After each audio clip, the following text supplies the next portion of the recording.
ఈరోజు మన వీడియోలో ఎప్పటిలాగా బియ్యంతో కాకుండా అటుకులతో కట్టె పొంగల్ తయారు చేసుకునే విధానము చూసేద్దాము. ముందుగా మనం ఒక పాన్ తీసుకొని స్టవ్ పై పెట్టుకొని ఈ గ్లాస్తో 2.5 గ్లాస్ వాటర్ తీసుకొని బాగా మరగనివ్వాలి. మనం ఏ గ్లాస్తో అయితే వాటర్ తీసుకున్నామో అదే గ్లాస్తో 1/2 గ్లాస్ పెసరపప్పు తీసుకొని శుభ్రంగా కడుక్కొని పక్కన పెట్టుకుంటున్నాను. ఇప్పుడు మనకు వాటర్ బాగా మరిగిపోయింది. ఇప్పుడు మనం శుభ్రం చేసుకున్న పెసరపప్పుని ఈ వాటర్లో వేసుకొని బాగా ఉడకనివ్వాలి. ఇప్పుడు మనం ఏ గ్లాస్తో అయితే వాటరు పెసరపప్పు తీసుకున్నామో అదే గ్లాస్తో 1.5 గ్లాస్ అటుకులు తీసుకుంటున్నాను. 1/2 గ్లాస్ పెసరపప్పుకి 1.5 గ్లాస్ అటుకులు తీసుకుంటున్నాను. అంటే 3 రెట్లు అన్నమాట.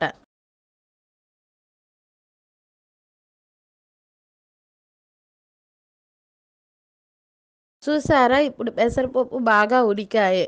ఇప్పుడు మనం అటుకులు కూడా వేసుకోవాలి. ఈ అటుకులను కూడా కడుక్కొని శుభ్రం చేసుకొని వేసుకోవాలి. మనం ఎప్పుడైతే పప్పులో వేసుకోవాలి అనుకుంటామో అప్పుడే అటుకులను కడుక్కోవాలి. ముందుగా కడుక్కుంటే అటుకులు మెత్తబడిపోతాయి, గుర్తుపెట్టుకోండి. అటుకులు వేసుకున్న తర్వాత బాగా కలుపుకోవాలి. ఫ్లేమ్ కూడా సిమ్లో ఉంచుకోవాలి. ఇప్పుడు మనం టేస్ట్కి తగినంత సాల్ట్ వేసుకోవాలి. అటుకులకి ఎక్కువ సాల్ట్ అవసరం ఉండదు, కావున చూసుకొని మీరు వేసుకోండి. ఇప్పుడు ఈ మిశ్రమాన్ని 1 నిమిషం పాటు మగ్గనివ్వాలి. చివరగా కొత్తిమీర వేసుకొని స్టవ్ ఆఫ్ చేసుకోవాలి. ఇప్పుడు దీనిలోకి తిరగమాత వేసుకుందాము.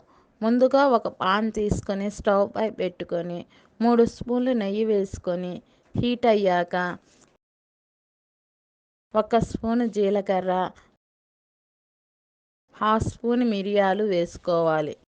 అలాగే 3 పచ్చిమిర్చిని ఈ విధంగా కట్ చేసి వేసుకోవాలి. కొంచెం అల్లం తరుగు వేసుకోవాలి. అలాగే కొన్ని జీడిపప్పులు, కొంచెం కరివేపాకు,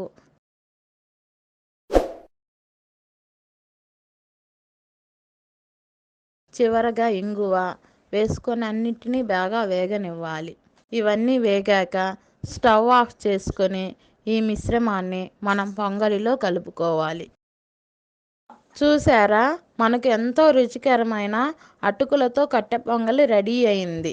ఇప్పుడు దీనిని మనం బౌల్లోకి సర్వ్ చేసుకుందాము. చూసారా అండి, ఇది చాలా చాలా బాగుంటుంది. దీనిని బ్రేక్ఫాస్ట్గా తీసుకోవచ్చు, స్నాక్ ఐటెం కింద కూడా తీసుకోవచ్చు. పిల్లలు పెద్దలు చాలా చాలా ఇష్టంగా తింటారు. దీని టేస్ట్ చాలా బాగుంటుందండి. దీనిలో ఏమీ వేసుకొని తినవలసిన అవసరం లేదు, దీనిని ఇలానే తినేయచ్చు. మనం దీనిలో వేసుకున్న పచ్చిమిర్చి, అల్లం, మిరియాలు, జీడిపప్పు మధ్య మధ్యలో తగులుతూ స్పైసీగా కమ్మగా చాలా చాలా బాగుంటుందండి. మరి చూశారు కదా, ఎప్పుడూ చేసుకునే బియ్యంతో కాకుండా ఇలా అటుకులతో ఒకసారి ట్రై చేసి చూడండి. టేస్ట్ చాలా వెరైటీగా చాలా బాగుంటుంది. మరి మీరు కూడా ట్రై చేసి ఎలా ఉందో నాకు కామెంట్ చేస్తారు కదూ.